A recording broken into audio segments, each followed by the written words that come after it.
Hi, this is Savish.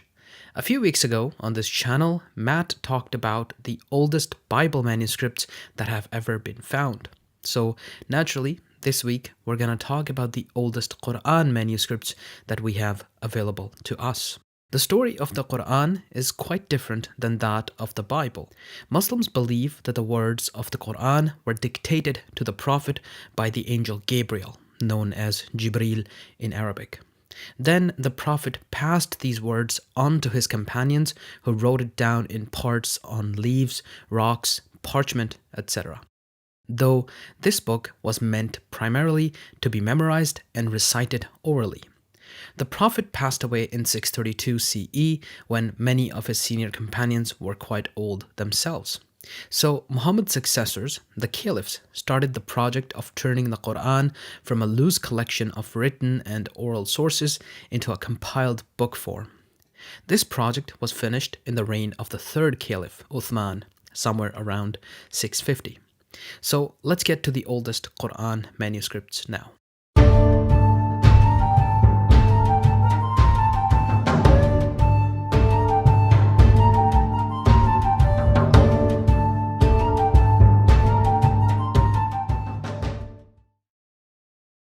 At number 8, we have the famous blue Qur'an.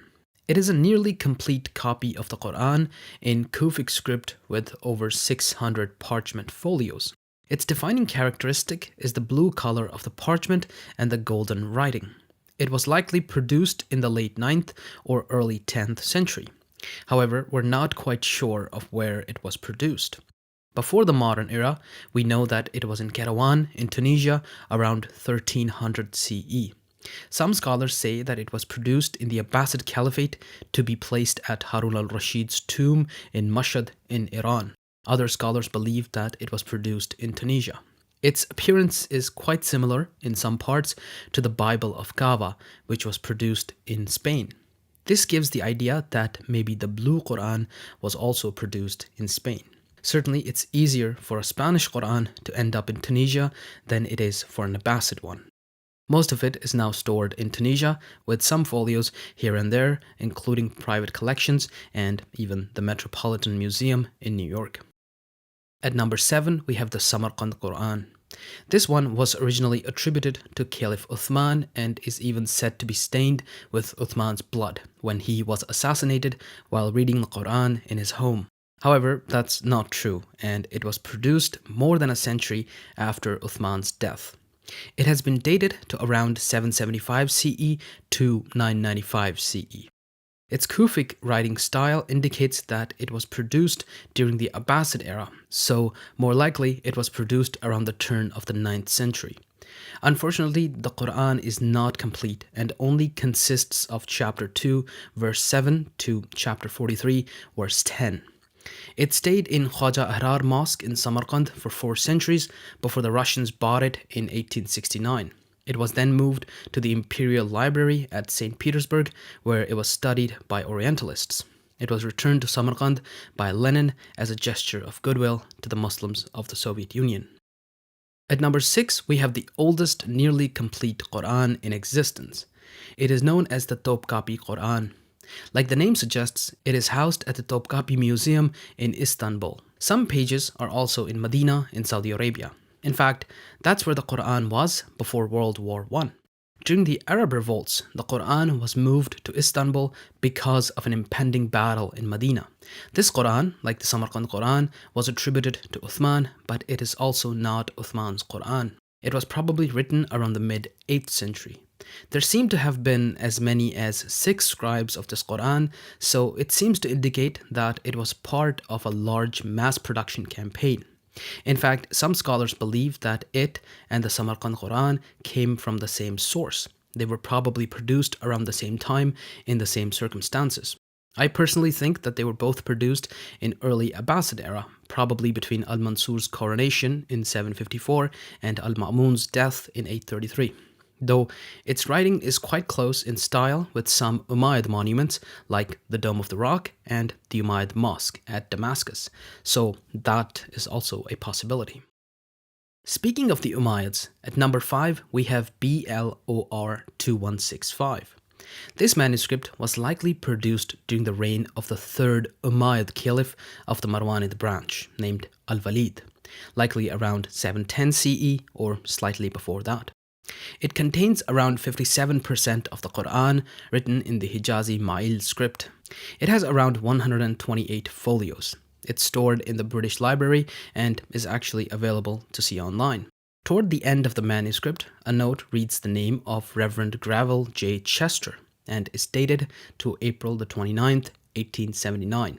Reverend Chester helped the British Museum and several other institutions acquire a number of valuable historical artifacts.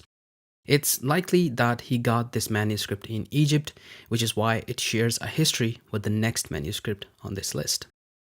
At number 4, we have the Codex Parisino-Petropolitanus. It is quite similar to Codex BLOR 2165.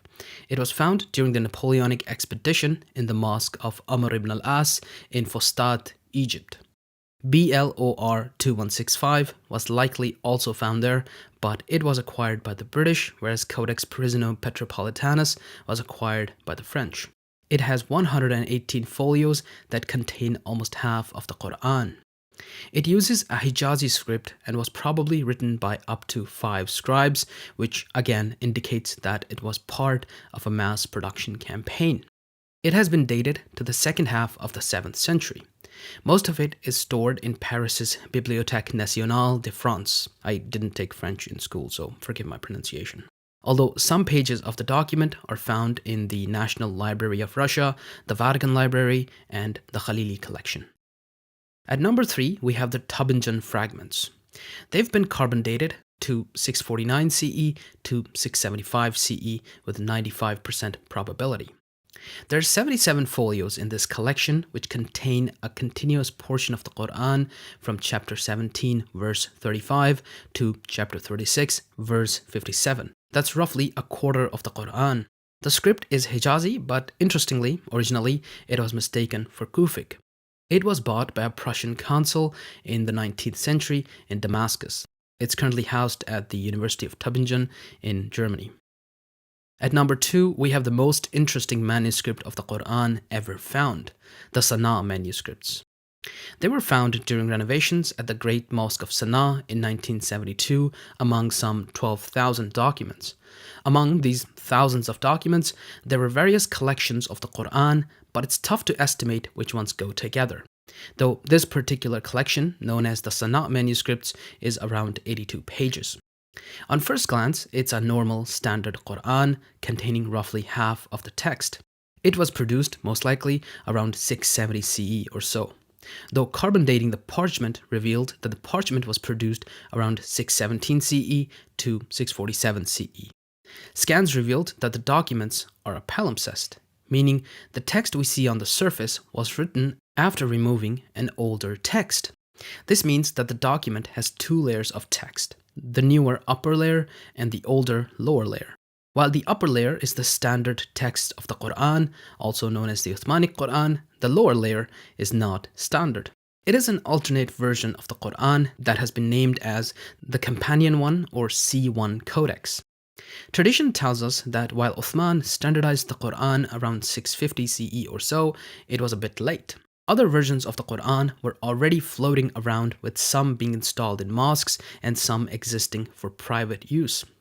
After Uthman standardized the Quran, he destroyed all alternate Qurans and sent his version to the major cities in the Caliphate.